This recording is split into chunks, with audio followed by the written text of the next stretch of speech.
إن الذين يحبون أن تشيع الفاحشة في الذين آمنوا لهم عذاب أليم في الدنيا والآخرة والله يعلم وأنتم لا تعلمون আল্লাহ রাব্বুল আলামিন বলছেন, ও বান্দা, তোমাদের মধ্যে যারা চায় মুমিনদের মধ্যে অশ্লীলতা, খারাপ কাজ প্রচার প্রসার করতে, যারা ছড়িয়ে দিতে চায়, তাদেরকে তোমরা এই আওয়াজটুকু পৌঁছে দাও, আল্লাহর এই ঘোষণা তোমরা পৌঁছে দাও।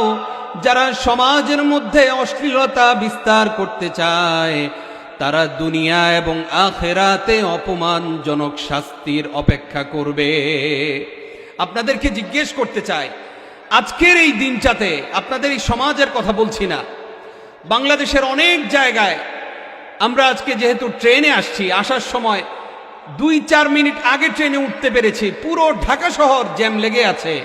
শুধুমাত্র এই যে আমাদের তথাকথিত যুবকরা, যুবতীরা ভ্যালেন্টাইন্স ডে নামক এই বেহায়া দিবসকে উদযাপন করতে গিয়ে আজকে আমাদের আশপাশের যুবকদেরকে, যুবতীদেরকে ইসলাম থেকে দূরে সরিয়ে রাখছে। কি বলেন, ঠিক কি না?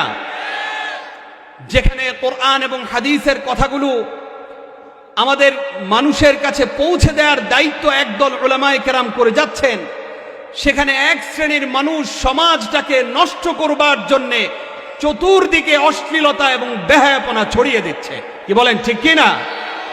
প্রিয় হাজিরিন, আল্লাহ তাআলা তাদের উদ্দেশ্যে বলছেন, ইন্নাল্লাযীনা ইউহিব্বুনা আন তাশিআল ফাহিশা, যারা এই সমাজে অশ্লীলতা, বেহায়াপনা ছড়িয়ে দিবে, আল্লাহ রাব্বুল আলামিনের ঘোষণা হচ্ছে তাদেরকে আল্লাহ রাব্বুল আলামিন এই দুনিয়াতে অপমান করবেন এবং নিন্দিত হবে তারা এই সমাজে, এবং আখিরাতেও তাদের জন্য অপমানজনক শাস্তি রয়েছে।